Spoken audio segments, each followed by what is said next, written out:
Una vez que vienen los Reyes Magos, como les estamos contando, comenzamos la gran temida cuesta de enero. Vamos a sufrir bastantes subidas en algunas tarifas y en algunos impuestos durante este año que acaba de empezar, el 2018, y además hay muchísimas familias que aseguran que lo que dicen los grandes datos macroeconómicos, esa supuestamente salida de la crisis, todavía no ha llegado a muchas de las casas españolas. Pasadas las fiestas de Navidad e iniciadas las rebajas de invierno, comienza la temida cuesta de enero. Tanto las tasas, impuestos y precios a nivel nacional como las que dependen del Ayuntamiento de Sevilla ofrecen una de cal y otra de arena. Así, por ejemplo, el IBI baja un 3%, lo que supone de media un ahorro anual para cada sevillano propietario de una vivienda de 10,6 euros. A cambio, sube el sello del coche entre un 1,8 y un 8% en función de la clasificación y la cilindrada del vehículo, de modo que a más potencia, más impuestos. El gas ha subido un 6,2% y la bombona de butano se mantiene desde noviembre un 2,1% más cara, con un precio de 14,45 euros que no se revisará hasta el tercer martes de enero. Por el contrario, la parte regulada del recibo de la luz se congelará este año. Y para quienes tengan que viajar, Renfe congela sus tarifas. AENA aplicará una rebaja del 2,22% en las tasas aeroportuarias a partir del 1 de marzo que las aerolíneas deben trasladar a sus tarifas. El mismo proceso ocurrirá con las tasas de navegación aérea. Los peajes, como el de la AP4, han subido en función del IPC, de modo que ya cuesta 7,30 euros el trayecto. La gasolina y el gasóleo están marcando máximos históricos. Ahora cuesta de media llenar el depósito unos 60 euros. En cuanto al transporte urbano, tanto el autobús como el metrocentro mantienen sus tarifas, al igual que el metro. Las tarifas de telefonía no suben, pero sí Internet. Y según los expertos, el Euribor seguirá registrando mínimos históricos hasta final de año, cuando previsiblemente empezará a subir. De momento, las hipotecas a las que toque revisión este mes notarán un descenso de 70 euros anuales. En positivo, también habría que situar la subida del salario mínimo de un 4% y la revalorización de las pensiones, aunque sea solo un 0,25%. Así que vayan calculando su presupuesto. Las organizaciones de consumidores y los expertos recomiendan revisar sus costumbres y ajustar los hábitos para que el bolsillo note cierta mejoría y pueda comenzar a ahorrar. Estamos intentando hacer un poquito más leve esta temida cuesta de enero de la que estamos hablando desde que hemos comenzado esta nueva edición de Sevilla al Minuto, porque son muchísimos gastos los que tenemos que afrontar a partir de ahora, después del gasto tan grande que realizamos en Navidad. Y bueno, si podemos utilizar algunos trucos, mejor que mejor. Para ello nos acompaña una persona que sabe mucho mejor que nosotros de todo esto, y ella se llama María José Gómez Soto. Muy buenas noches, María José. Hola, buenas noches. Bueno, tú vienes en representación de la Federación de Consumidores al Andaluz para intentar aportar a ver en qué cosita nos podemos ahorrar algo, ¿verdad, María José? Sí, por supuesto.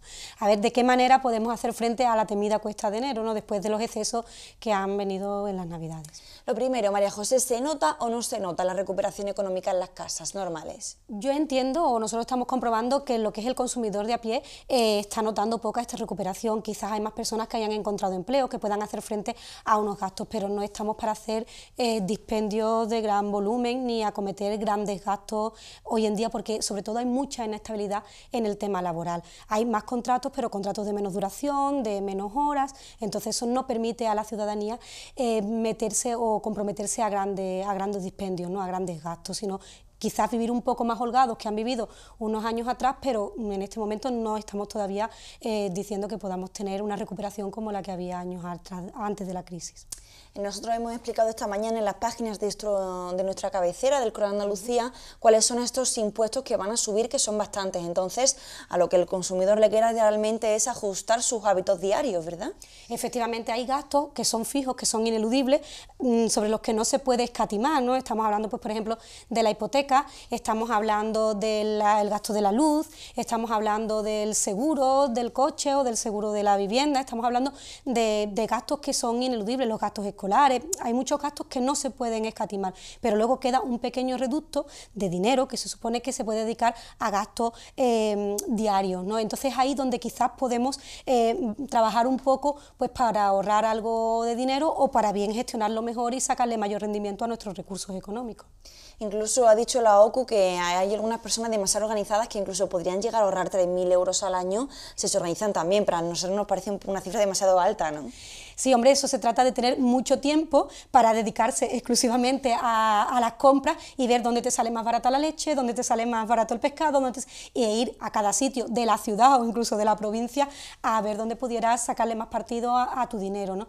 Nosotros lo que consideramos que es fundamental, una vez hecho el presupuesto del dinero que disponemos para gastos diarios, es cuando vayamos a hacer algún tipo de compra, sobre todo alguna compra de alimentación, que es lo que se lleva el 20% de nuestro presupuesto económico mensual, es hacer una lista de la compra y cuando vayamos a comprar atenernos a ella, no dejarnos llevar por los reclamos publicitarios, no dejarnos llevar por las ofertas del 3x2, que muchas veces puede que no nos salgan rentables, porque si se trata, por ejemplo, de alimentos perecederos y no los consumimos a tiempo, los desperdiciaremos, con lo cual estamos tirando mucho dinero, ¿no? Y ahí entra un poco el tema de hacer un consumo responsable y sostenible, es decir, comprar solo aquello que voy a necesitar, solo aquello que voy a consumir y que voy a utilizar.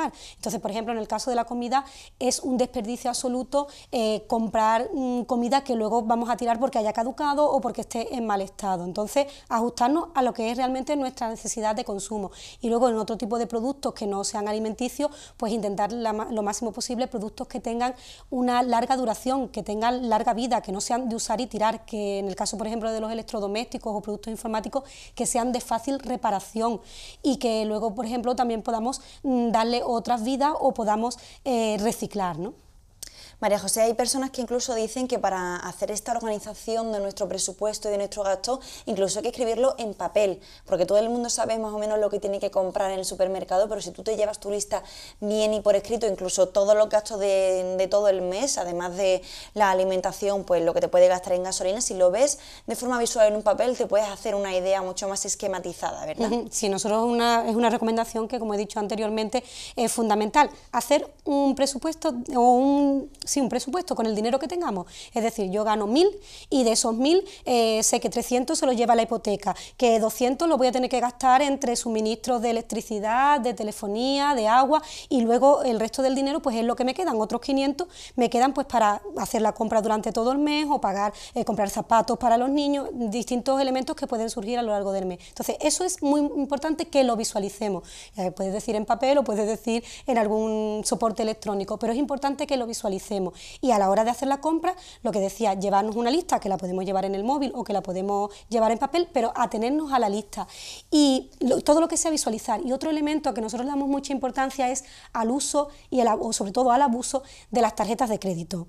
El hecho de que tú no veas el dinero que te estás gastando puede provocar que incumplas tu presupuesto, ¿no? Y estés endeudándote para el mes siguiente. Si tú ya en este mes vas ajustado, intenta no comprometer el presupuesto del mes siguiente. Entonces, mucho ojo con las tarjetas de crédito porque no visualizamos el dinero que estamos gastando. Al no ver el bill metal salir de nuestro bolsillo, pues eso puede suponer un elemento psicológico que no nos permita saber cuánto nos estamos gastando. Y luego también hay muchas personas que para hacer frente a algún gasto que haya podido tener, por ejemplo, en las Navidades o que quiera darse algún tipo de capricho o que le haga hacer falta un gasto más excesivo, acude a endeudarse a través de préstamos al consumo que tienen intereses muy elevados. Entonces, en esa medida hay que evitar el sobreendeudamiento, es decir, no adquirir créditos que no seamos capaces de pagar con el sueldo que tenemos. Es decir, si yo veo que todos los meses puedo ahorrar 100 euros, pues lo mismo me puedo comprometer con un préstamo de 100 euros, pero no me puedo comprometer con un préstamo de 150 o de 200 euros, de manera que, me refiero a las mensualidades del préstamo, de manera que comprometamos nuestro sueldo futuro y que estemos coartando nuestra disponibilidad económica para meses sucesivos, ¿no? En definitiva, se trata de actuar con cabeza porque, bueno, los sueldos no son estratosféricos actualmente, como tú bien dices, la recuperación total no existe todavía en las casas españolas. Por otro lado, en cuanto a la luz, ahí es donde tenemos otro tipo de factura excesiva y el consumidor, como hemos hablado nosotras antes de entrar aquí al plató, es difícil de controlar. ¿Qué podríamos hacer, María José, además de controlar el interruptor.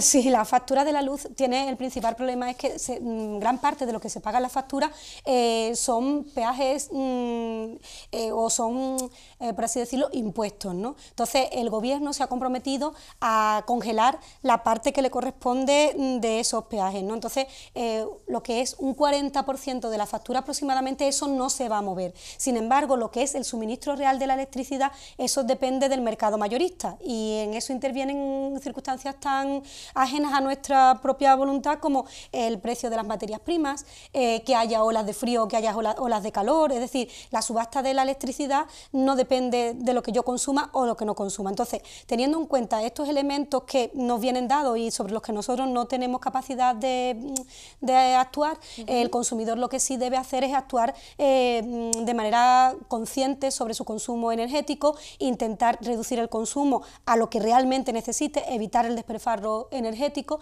y por supuesto también puede revisar al extremo su factura para ver, por ejemplo, si la potencia que tiene contratada, que es uno de los elementos que intervienen en que paguemos más en la factura, se adecua a sus necesidades. Es decir, deberíamos, y hay en internet muchas herramientas que te permiten hacerlo, evaluar cuánta electricidad consumes en tu vivienda. Es decir, si yo tengo el horno puesto al mismo tiempo que el secador de pelo, al mismo tiempo que el calefactor, es decir, voy sumando las potencias de todos estos elementos y tengo que ver qué potencia es la que yo estoy consumiendo, y ajustándome a esa potencia podré ajustar la potencia de demanda que yo tengo, la demanda que yo necesito de electricidad. Entonces debemos sumar todos estos elementos y ajustar, y lo mismo estoy pagando 10 kilovatios cuando realmente yo estoy consumiendo 5 o estoy consumiendo 3. Entonces, y también a la cantidad de potencia va en proporción lo que es el impuesto que pagas por esa energía. Entonces, intentemos ver cuánta electricidad realmente necesito y cuánta electricidad quiero contratar.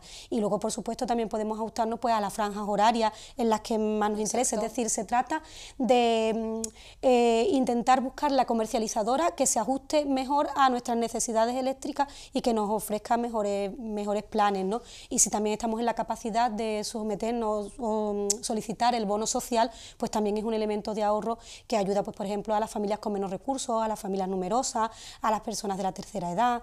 Entonces hay que buscar las herramientas que nos permitan ahorrar y, por supuesto, evitar despilfarros, como por ejemplo poner la calefacción a 25 grados en invierno, cuando 20 es más que suficiente para tener una temperatura de confort en la casa, y no andar en manga corta en diciembre en nuestro domicilio, ese tipo de cosas.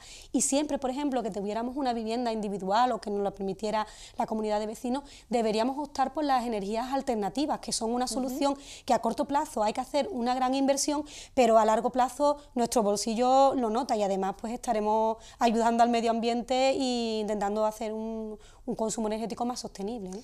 María José, por otro lado, además de todos estos consejos que yo creo que a mucha gente les va a servir, porque me atrevería a decir que si se hace una encuesta nadie sabe la potencia que tiene contratada, ¿verdad? Sí, es verdad, es un elemento que muchas veces pues nos viene dado por la propia compañía o ya hemos comprado una vivienda y nos hemos hecho cargo del recibo que ya tenía el anterior propietario y no lo hemos ajustado a nuestras necesidades reales. Entonces, seamos conscientes de cuáles son los electrodomésticos que tenemos, que usamos a la vez, y ajustemos nuestra potencia contratada a la potencia real que utilizamos. Otras facturas que dan la sorpresa, que es lo que íbamos a comentar ahora, es la telefonía e internet.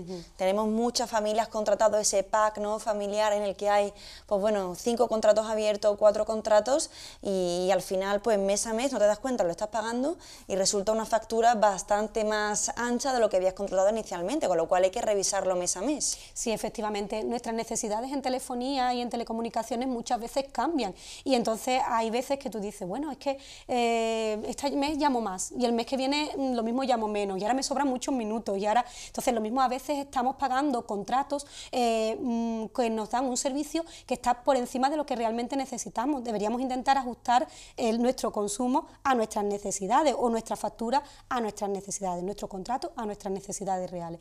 Entonces ahí lo que se trata es de no dejarnos llevar por el operador que nos llama y nos dice, le voy a regalar a usted una Smart TV si se viene con nosotros y me contrata contrata 300 minutos y X megas y tiene una permanencia de 3 años.